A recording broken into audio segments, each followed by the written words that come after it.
What do you say, everybody? Welcome to Elephant in the Room with Jay Coker. I'm Mick Gillispie. Before we get to talking about Alabama athletics, I want to remind you that we're brought to you by MyBookie, mybookie.ag, and also Roback. Looking good, looking sharp, and you can use the promo code ROOM20 next time you're in the market. Father's Day coming, and this is a true story. I was like, hey, Father's Day's right around the corner.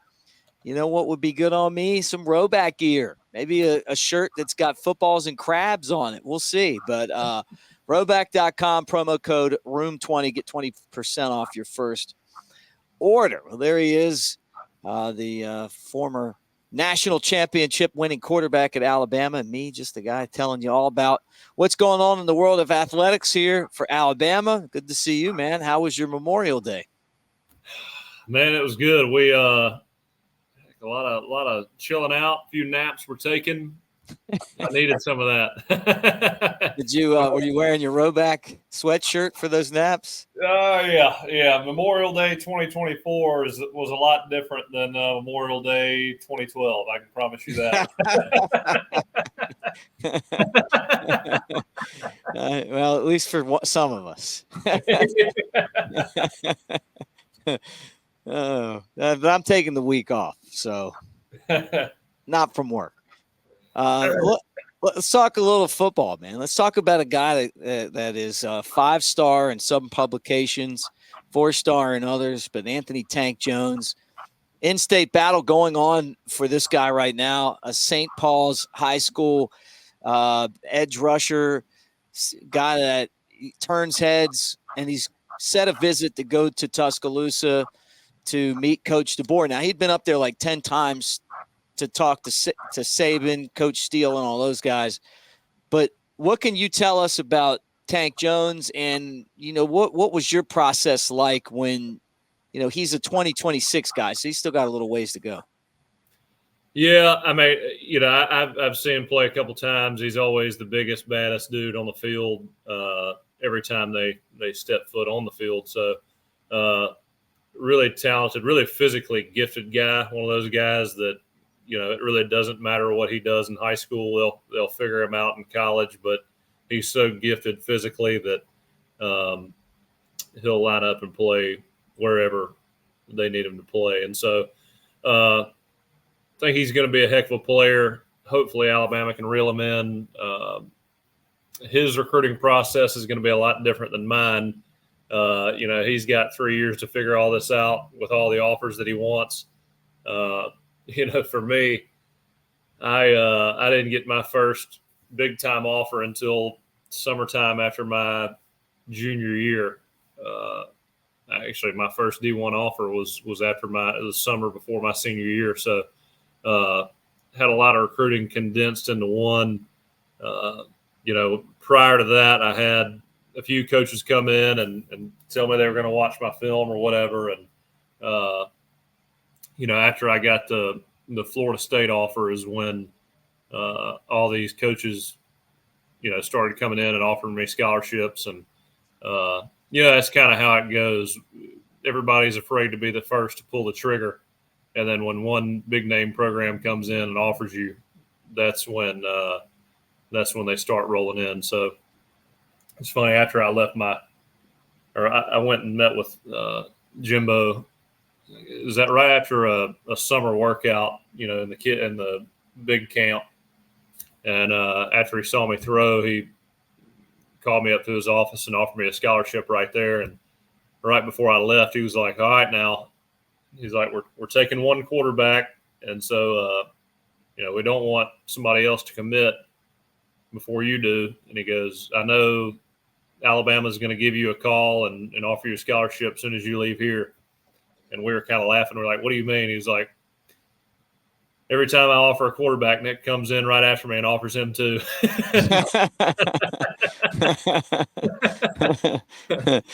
that what happened? Oh, yeah, that's exactly what happened.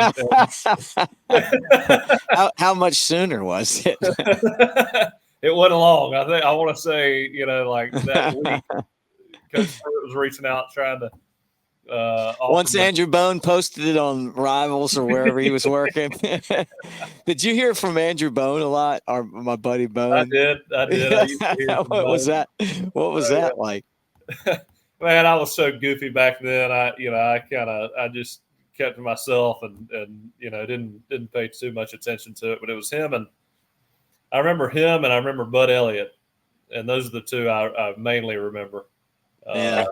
Just off the top of my head, but there's a number of other ones out there, obviously. Mm-hmm. But had a lot of conversations with those two guys.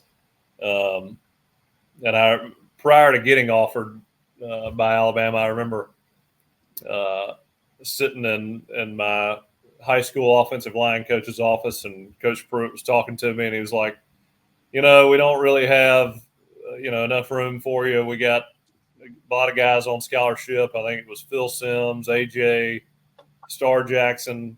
I remember that crew. Yeah. And he's like, we don't really have much room now, but if things change, we'll call you. And then again, as soon as I got an offer from Florida State, it was like, hey man, you got a few minutes to talk. Yeah, it's funny. It just so happened that, what a coincidence. It just so happened to change that fast, right? Yeah. Well, Coach Sabin will tell you. I mean, his when I sat down with him during my official visit, after I, when I was transferring and I came to Tuscaloosa, he was like, Jimbo, he's one of the best coaches I've ever worked with. I trust him in terms of being an offensive mind as much or more than anybody.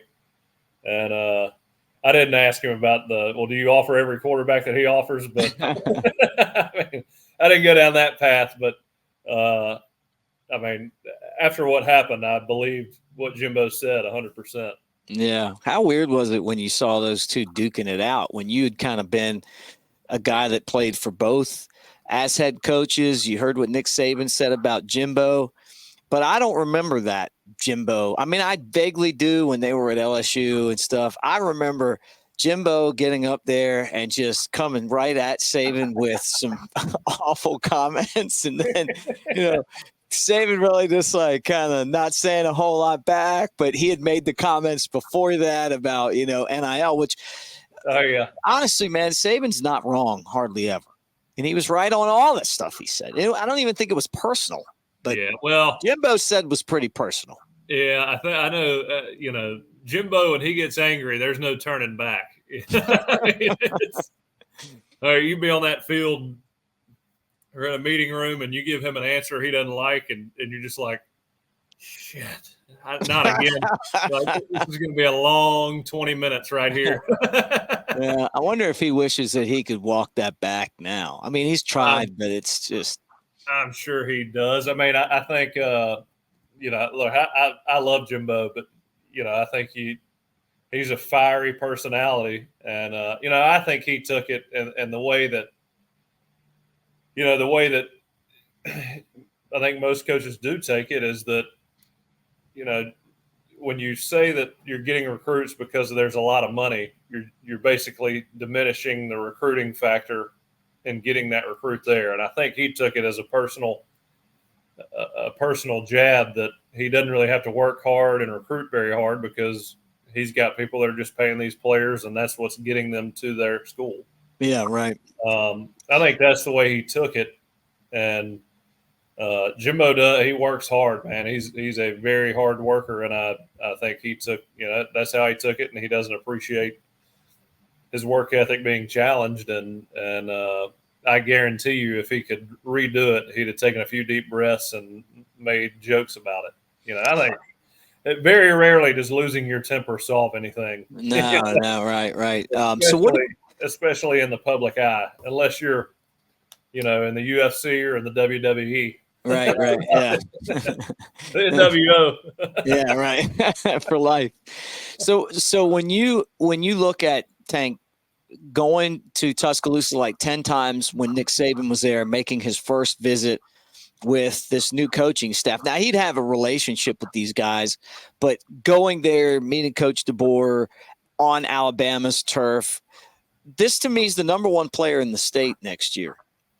Yeah. Not this coming class, but the next class. I feel like for Alabama, these are the guys they've always gotten, and they've got to keep getting these guys if they're going to keep on winning. And I worried about this, Jake. I'm going to tell you, man, and I got to give DeBoer and his staff a lot of credit. I was like, hey, it felt like, when they got here, it was like these big eyes looking at all the shiny objects across the country. And it's like, hey, man, yeah, but you still got to take care of around the circle. And they've done that. I mean, look, in the 26 class, they knocked down a couple guys right out of the chute that were, one guy from, in-state, Juice over there in Jackson. And then they went over and got Barney from, I think, like Atlanta area. So that's good. But then, they still have been able to go out and attract all these guys that'll be in town this weekend visiting from around the country and locally. But this is the kind of guy like Ryan Williams. When they knock that one down, you got to get these 5-star, 4-star, put them on the field players, difference makers that understand the culture at Alabama. And I think that them putting a full court press on Tank's a good idea. Yeah, we've spoken about this before. The Alabama football program to me is you have to get, at least from a perception standpoint in Alabama, you have got to get the big names from Alabama. Of course, you got to go out of state. Alabama doesn't have, the recruits and the talent in Alabama is, when you get to the top 75% is as good as anywhere in the country. But in terms of volume players, you can't solely rely on Alabama. That's for sure. But when those big name guys come out in this state, you have to get them, and you have to do better at getting them than Auburn. Hugh Freeze has dialed up the intensity in this state big time, and Coach DeBoer is going to have to match that. And, I think these guys, Coach Saban's style of coaching, he's about the only guy that could possibly pull that off now, that old school mentality, really being a driver from a workhorse perspective or a work ethic perspective. He gets the most out of guys through just pushing them through absolute hell year round. And, that type of coaching just isn't going to be around anymore with the new kids coming up, I don't think. Right. I agree. And so I think he comes to Alabama, still sees those facilities. They're the best. They're right there at the best in the country, right there with everybody else. And then you see that new style of coaching through Kalen DeBoer and that kind of vibrant atmosphere you get at practice. To me, I think it's a great transition, and it's something that's really going to attract players. Again, you go play for Coach Saban, you go play for Coach Saban, and you play for him because he's the best that's ever done it. And it really doesn't matter what he does or says because he's so proven that you jump on the bandwagon no matter what. But Kalen, I think he's going to get guys really, really excited to go out there and play. And like we've seen the Terry and Arnold, his comments, man, I'd love to play for you. I think that's the vibe that he gives off. And, especially once he gets his first recruiting class, first season under his belt, and word starts to travel, not within the media, but within that recruiting circle. Mm-hmm. And guys come in and they visit and meet with the players, the current players that are there, and they talk about, what they've been through, what they've seen from this new coaching staff. I think the recruiting is going to be great this year, but I think it's just going to steamroll into the next 2, 3, 4, 5 years. Whether you bet to earn or make games more interesting, exciting, MyBookie gives you the most for your money with their redesigned bonus deposit, which is fantastic. Just use the promo code NEXTROUND to receive a cash bonus instantly to your MyBookie account. Using this bonus is simple. Bet your deposit amount just once. And when you're ready to cash out, it's no strings attached with MyBookie. Bet on NBA, MLB, or play for a share of big cash prizes in the weekly blackjack tournaments. With so many brands to choose from, you need a platform that makes it simple to bet and win like MyBookie. Bet anything, anytime, anywhere with MyBookie. And we appreciate MyBookie for being part of our show, making this happen. Jake, here we go, man. Let's talk about this first off. Congratulations to Alabama softball. Congratulations to Patrick Murphy. 28. He calls this team Team 28. I've said this before. That's way too Vaulish for me. You know, they call their football teams by like a number. But with that said, he said that's the most gratifying team he's ever been around. And I mean, they didn't win but one series in the regular season in the conference. They had a losing record. They won in the super regional the regional as a 14 seed, and then they pulled off the biggest upset to me in program history. Is that going to Tennessee and playing a team that could have won the national championship? Kiki, Malloy, you talking about all those pitchers, the SEC champs, and they're going to the College World Series. I still kind of can't believe it, but they won that 14-inning marathon on Saturday, and then they come back. They get the Valentine Grand Slam on Sunday. The pitching was fantastic. Beaver was great. And this team that really wasn't that good, I mean, to be honest with you, they weren't up to the Alabama standard, is up to the Alabama standard because when it counted, they got the job done. Get it, so give them credit, man. Good roll tide, ladies. Hey, man, that is a cultural thing. I think it speaks to the coach. You know, you build a culture around winning up there. People, they're all unified, one goal. I mean, people that have programs that have great cultures know how to win in crunch time. It's like last year during football season. Had a lot of games that were ugly, not always the prettiest. Arkansas sticks out in my mind last year. Jalen Milroe makes a couple great plays late in the game to seal the deal. You know, kids with high character know how to win games. They don't quit. They don't give up. They stay focused. And that's what this softball team looks like to me. Just a bunch of good, solid kids who really understand, appreciate their coaches, and man, they bust their ass out there. I thought, man, when I saw, I guess it was the 12th inning when I can't remember who it was, hit the opposite field, almost got thrown out at second base, you know, hit the wall that far from going out. I was like, oh, man, this is going to be tough. Here we get Tennessee's going to pull it out now. And, man, they just figure it out. And, yeah, and usually that third game, the better team wins, you know. Mm-hmm. I mean, you stick it out. Usually you win that first game, probably going to lose the second to the better team, and then maybe figure it out and get lucky that third game. Hard to win 2 in a row against a team like Tennessee. So, man, you got to love and appreciate and pull for those girls. Yeah, no, I'm with you. I mean, anything can happen now. You know, this is back-to-back seasons where Alabama's regular season has declined, right? And then but they've turned it on in the postseason, you know, and it's tougher now. I mean, I gotta defend Coach Murphy because the days of dominating every team in SEC softball is over. I mean, there's just too many good teams right now. You know, you don't want to lose every series, but some of that just kind of falls on the series that you play. You know, like if you're going on the road against certain teams and then the better teams come to your home, you know, it can happen. Also, you're developing pitching. You're teaching players how to play the game the right way.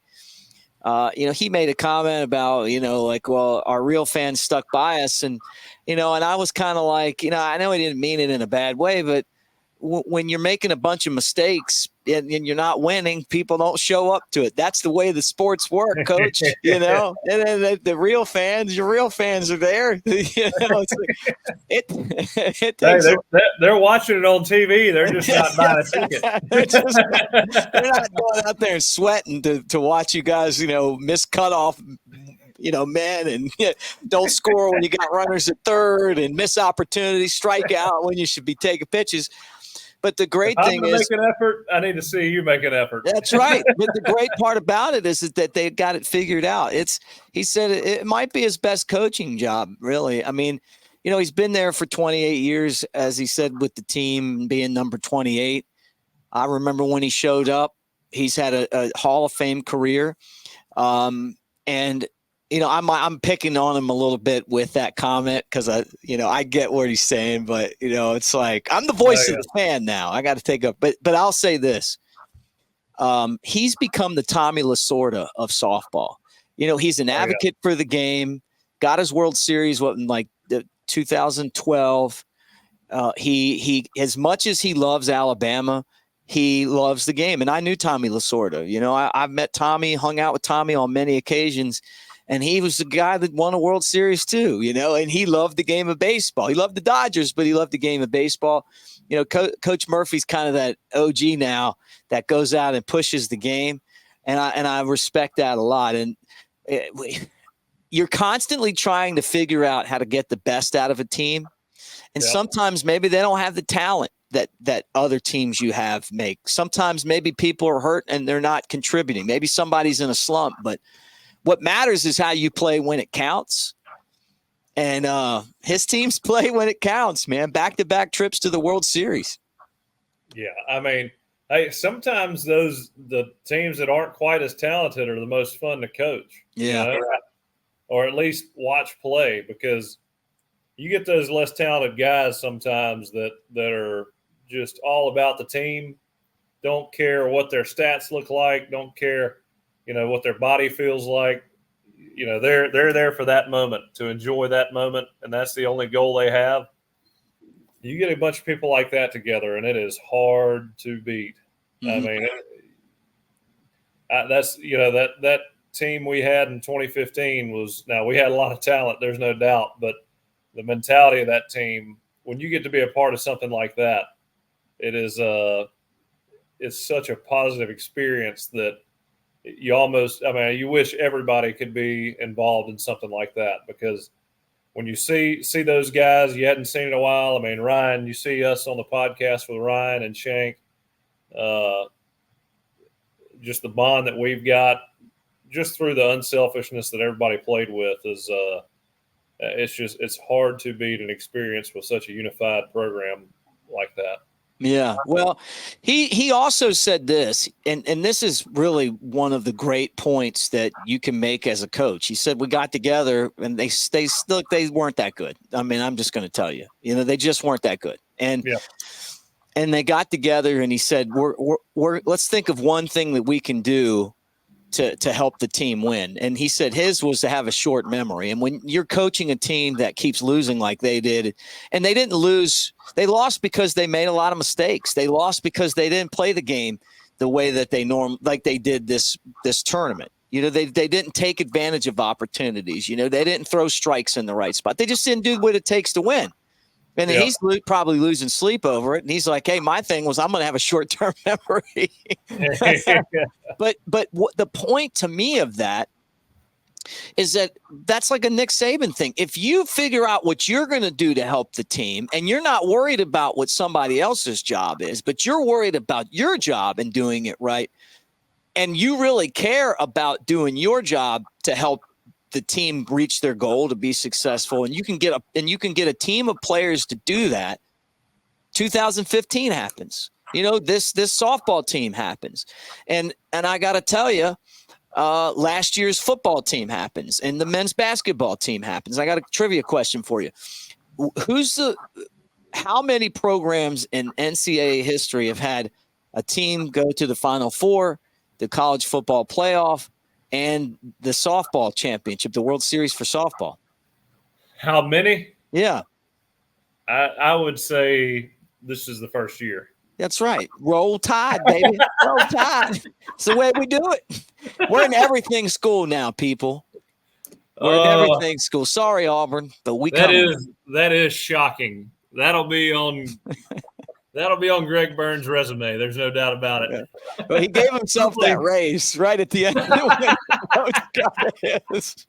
Maybe he earned it. Maybe he deserved it. So how about this now?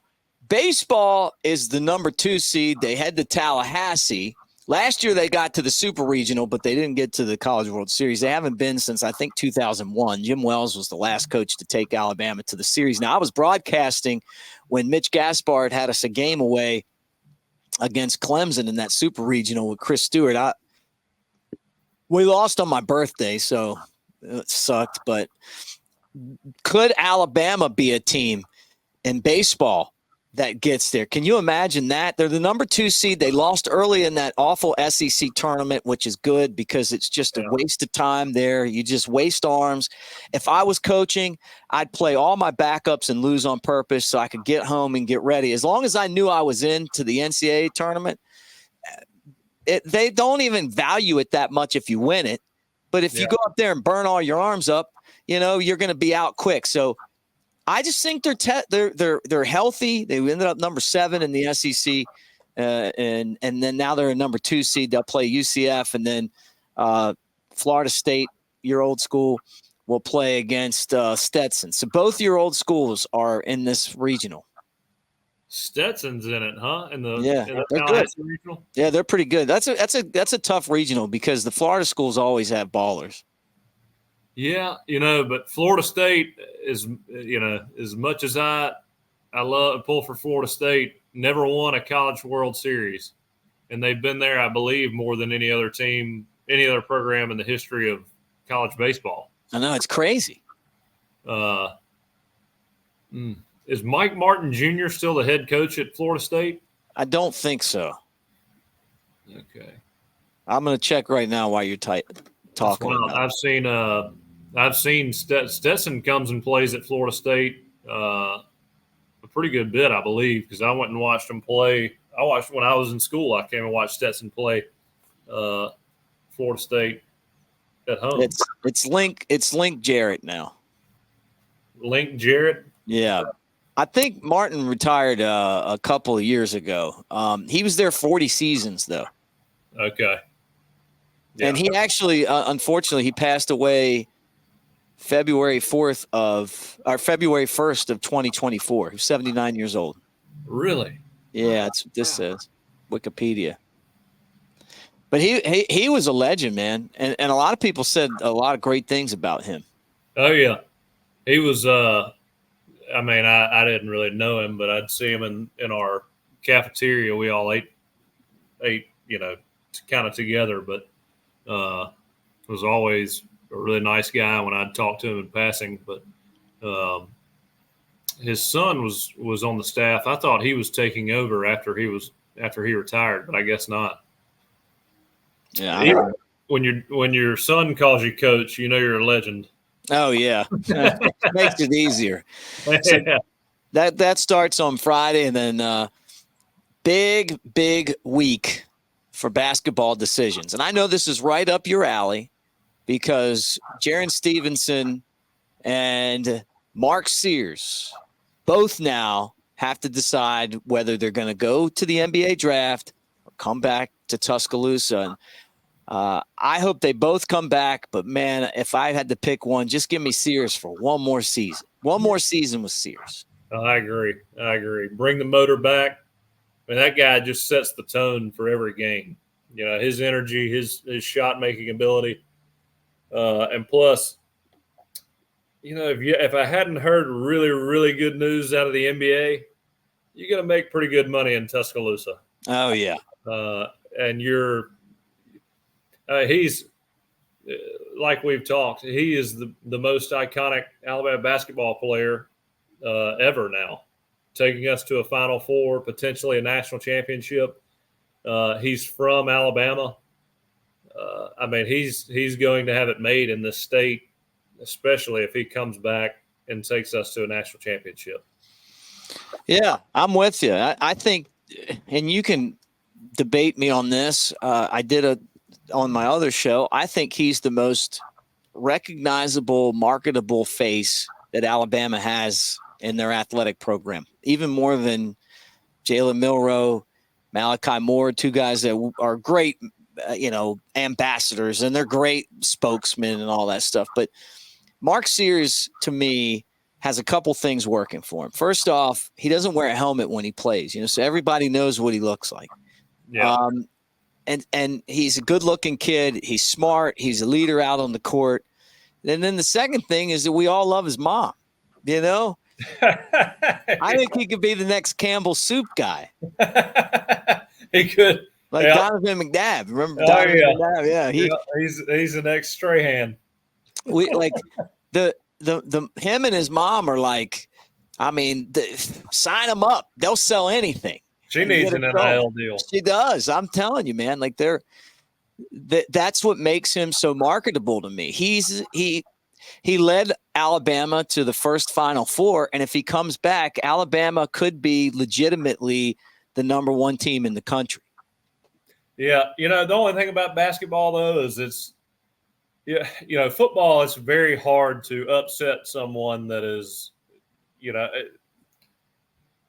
way better than you for sure. But even when it's kind of close, it's really hard to upset someone when they're just physically and athletically dominant.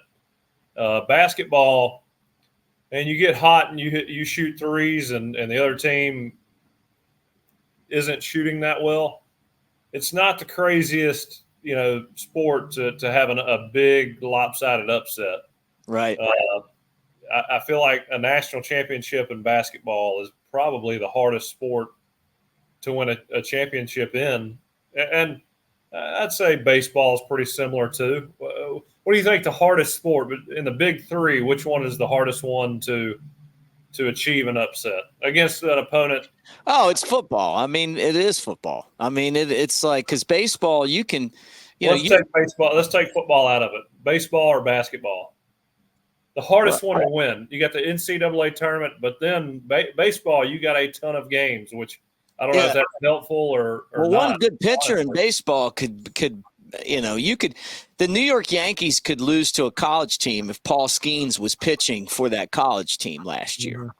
Mm-hmm. The basketball is tougher, I think, to upset just because of the size of the players. Like if you were a smaller division team and they're just swatting all your passes down, Yeah.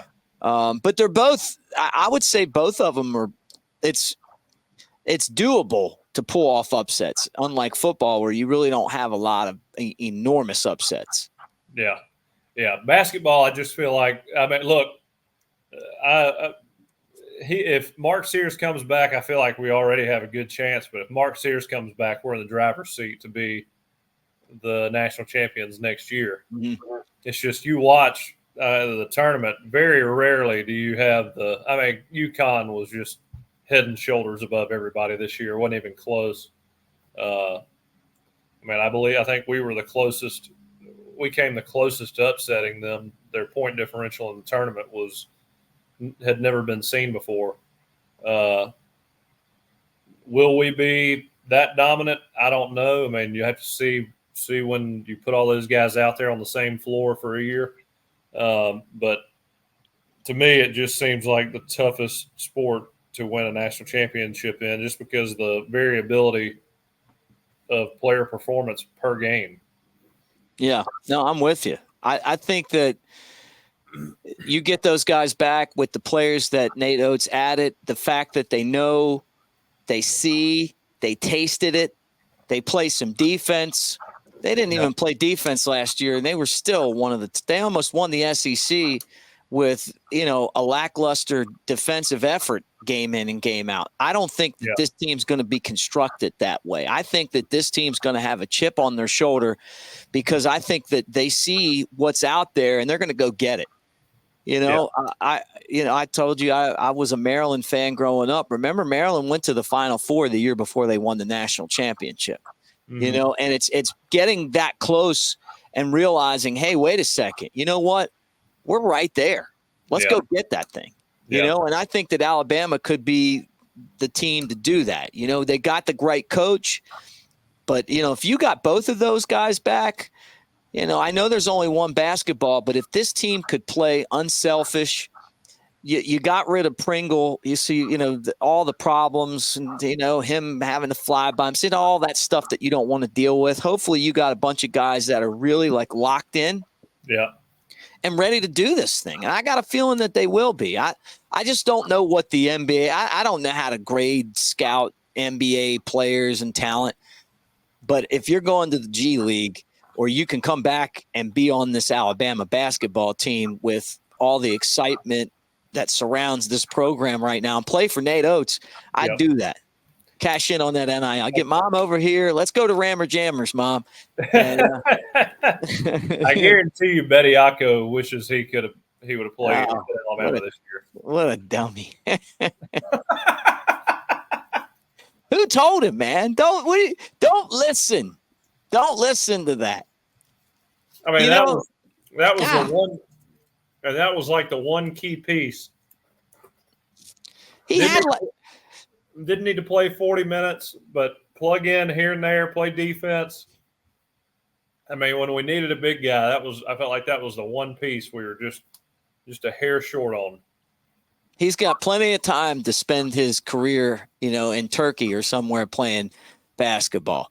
Could have came back and maybe won a national championship with Alabama. I know he had like a stretch of games, and with big guys, they'll give you a chance over just because of the size aspect. But I just didn't understand that one. Sometimes these kids get bad advice, but it doesn't seem like Stevenson or Sears are going to fall into that, because they're going through the process, and you got to respect them for doing that. That's all you can ask for. And if they go, you wish them the best, but you just want to make a good decision. All right. Final thing I want to get into talking about basketball is that, from being at my house, that I have an absolute love for one band, the greatest band of all time. They're called the Grateful Dead. And I can remember being at my first show, and I looked over and I saw him there, and I'm like, that's Bill Walton. He's right there. You can't miss him. I mean, because he's towering over everyone else, and he's jamming to every song. And I saw that song, I would just look for him. You couldn't miss him. And he would be I saw him at Wrigley when I was there. He'd just pop up. He loved the Dead as much as I did. Maybe he more, obviously. I mean, he knew Jerry Garcia and all the guys. I loved him on TV. He was entertaining. He was funny. He never took himself too seriously. Nope. When he took over as a broadcaster, it was like that's what he was made for. But I remember him on the Celtics, back in the day. What's his name? Larry Bird. What's his name? Kevin McHale. Yeah. Kevin McHale. And when you watch those 30 for 30s on Bill Walton and being on the Celtics, they talk about how he was one of their favorite teammates. And one of the reasons why is because of his personality and how you could just give him so much hell. And he would just, smile on his face, happy, loved it, every minute of it. The kind of teammate you want in the locker room, a punching bag in like a funny way, everybody loves him and gives him hell, but it's in a loving light. And then you hear him on any broadcast crew, and you're going to hear about all kinds of things outside of basketball, or at least painted in a way that you've never heard it painted. Right. Sad to see him go, because he kind of he illuminated every single broadcast he was ever on. Took you to a different place, made you happier after you were done watching. Yes. Which you feel like there's not a ton of that anymore. I mean, just guys with kind of different perspectives and all coming from a positive place. I'm gonna miss hearing him in basketball games, that's for sure. Yeah, really, literally yesterday when I heard about it, I was pretty surprised and heartbroken, and condolences to his family. I know he's got some sons that you guys would probably remember from basketball, and I didn't know him, but I sure did enjoy watching him. And like you said, his perspective, in the broadcast business, ESPN and the networks have kind of watered it down so much that it's really hard to have a personality and a character anymore.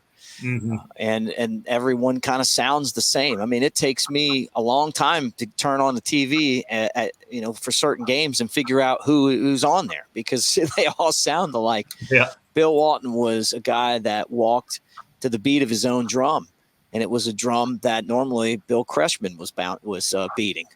So I say this, I think he's one of the greats, not even as a player, but as a broadcaster. And I think that you should go to a Dead show with me to celebrate his life. Woo! I think he would love that. Yeah. I've heard a lot about those Dead shows. They're in the Spear out in Vegas. So throwing it out there for you. He's going to be missed, man. That was sad news. I didn't even know he had cancer. Didn't even know. I didn't either. Just what a way to go out too. What kind of guy just doesn't say anything? Just kind of lets it go. It's like the Norm Macdonald.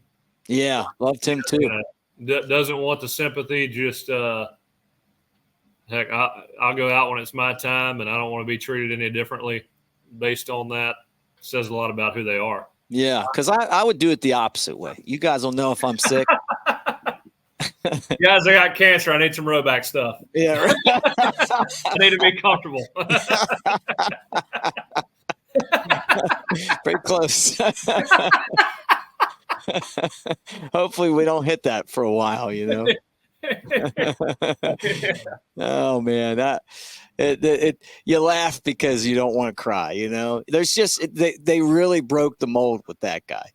Did you see how good of a basketball player he was before he had all the foot injuries? Like where he took over he won a national championship at UCLA with with John Wooden, and he just it got to the point where he shot 21 of 22 or something. And somebody else went the ball, and the coach is like, if it ain't broken, don't fix it. Just keep feeding the big man.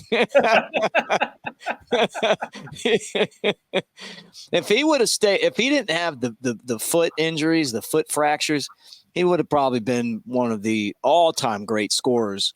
But that's the tough part about playing basketball or playing any sport, really. The older you get, your body just doesn't hold up like it used to, but he stuck it out. He had that one healthy season with the Celtics in '86, and it was unbelievable. And then, of course, he broke his foot again, and he got into broadcasting, and I want to say it was somewhere down in Southern California or Portland or something. And then, that turned into a career where we all loved listening to him. And I always appreciated all the dead drops that he made. And I don't know. I'm going to miss that voice, man. I didn't see this coming. And I guess what your whole point is, but you can't prepare yourself when you're like, what? Oh, I know. And then the broadcasts are a little different when you think about it too. I mean, you're thinking about other things. It's kind of crazy, but he's got cancer. I wish I had paid more attention to his later broadcasts, though. Right? If you'd have noticed. Yeah. Kind of along that. And I know we were going to try to cut this off at a half hour, but now you got me into this conversation. Switching gears. This is an Alabama show, but we both love Charles Barkley and the NBA show, right? The NBA live show, which I think it's an amazing show. That's the best professional sports broadcast there is, bar none. It even Game Day used to be the number one show back, I'd say 10 to 15 years ago, or maybe a little less than that. But in terms of just guys getting up there having a good time, and it's must-see TV, you can't beat Charles Barkley and Shaq and all those guys. Kenny and Ernie, yeah. Kenny and Ernie. Here's what's going on, though. You know that they just signed a contract to get college football. They're not going to have the NBA. So what are they going to do with the show? Charles Barkley was on Dan Patrick, and he was talking about the possibility of his production company producing it themselves. That would be awesome. I think they ought to do it. ESPN sucks. ESPN's not going to take him because, Charles Barkley. Well, they don't have anybody they're just not that interesting anymore. Let's be honest. You can't go on there and really be yourself. They have all these people crammed in, and you get some of them are good. I like Pat McAfee. Obviously, I'm going to pull for Coach Sabin. Yeah. But I don't know, man. Like, I don't watch those shows and go, "Oh, this was a great show." Normally, it's like I kind of have to watch it, and I'm not. I used to love it, and now I've gotten to the point. Yeah. And Well, then the other show, they keep it too between the lines. that's what I'm saying. People sit in seminars all week at employee trainings where they can hear people speak in monotone language. I mean, Yeah. You want to see people laughing, having a good time, making jokes that probably aren't quite right, but it's just, you only live once, got to have a good time. I mean, we're here for the laughs and the good time. Well, if you broadcast because you're worried about every single Karen that's out there complaining about what you said, you're never going to have a show that's worth watching. When I was a kid growing up, it was like Howard Cosell would be on these shows. You would have like real personalities on there duking it out. They laugh at the end of it. You really wanted to watch it because you could tell that people were being honest about their opinions. Mm-hmm. Shaqtin' the Fool is just one of the greatest segments in sports. Do you remember the time that they got on, what was that guy's name? McGee. It's so bad that his mom, JaVale McGee. Yeah. And his mom called Shaq and asked him to stop picking on her son. JaVale McGee. It would be like the ball bouncing off the guy's head. You remember that? He'd throw the ball and hit somebody. He looked like me playing basketball. But those guys, but then they call each other out too. I wish that Charles Barkley would if he's going to do that, he should also do a college football ancillary show and go out there and get people that are as compelling as the crew that he has to do it, because people would watch it. They ought to get Charles Barkley, Shaq. You know who'd be funny? Bill Burr in that group. Does he know college football? I don't know, but he'd bitch enough to it'd be funny. Enough rants. That's all. If they could have, oh my gosh. Too bad Bernie Mac's not around anymore. But if you had Bill Burr, Bernie Mac, Shaq, and Charles Barkley, that'd be the best. That'd be the best 4-man show of all time. They've got magic there right now, and it's a shame that it might end with the end of that show. And or maybe one of those networks will pick it up. Who knows? But Barkley he's such a good guy. I'm not going to hold the Auburn thing against him. He was worried about the guys on the crew and all that stuff. And all I've ever heard about Barkley from people that have met him and been around him and know him is that he's just the best. And he comes off like that to me too. I loved it when he had to say "Roll Tide" about Alabama getting into the Final Four. That was great. And he did it. You know what? He did it. Yeah. So that's something to keep an eye on, and we'll see what happens in that scenario. But anyway, final thoughts on today's show. Anything you want to add? Looking forward to the softball and baseball. Still got something to watch. Not too excited about all that being over because we're about to hit, the worst time of year when all you got's, I hate to say it, regular season baseball and no offense. Thanks, buddy. It drives me. It drives me crazy. What? I wish that they had the playoffs in baseball earlier, not in October, but in like August. That way you don't have college football, and baseball mixing times. And right. They just dominated those late summer months because I love watching the last few games of baseball, right? But who's getting in, and then playoff time, World Series, all that. I just can't stand it. They push it back into October. Yeah. Well, I mean, obviously it's all about, I guess they've got a formula that creates the most revenue, but wouldn't you think dominating a time slot in August would be perfect for baseball? Yeah, I mean, I don't think it would work out timing wise, but yeah, I mean, as far as like interest level goes, you would have a high interest level, but you'd have to cut the season way down to play in August. It'd be nice to have something sports wise there. to kind of pull for. Hockey's in its championship. Basketball, is rolling into it now. So, when you're right, that things are going to be over.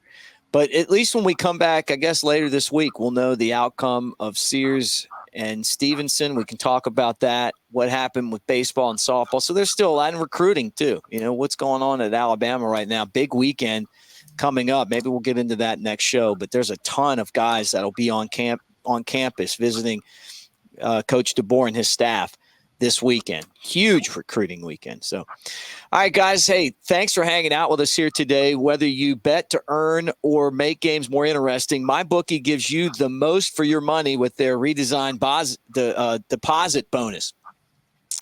Just use the promo code next round to receive a cash bonus instantly to your MyBookie account. Using this bonus is simple. Bet your deposit amount just once, and you're ready to cash out. It's a no strings attached approach with MyBookie.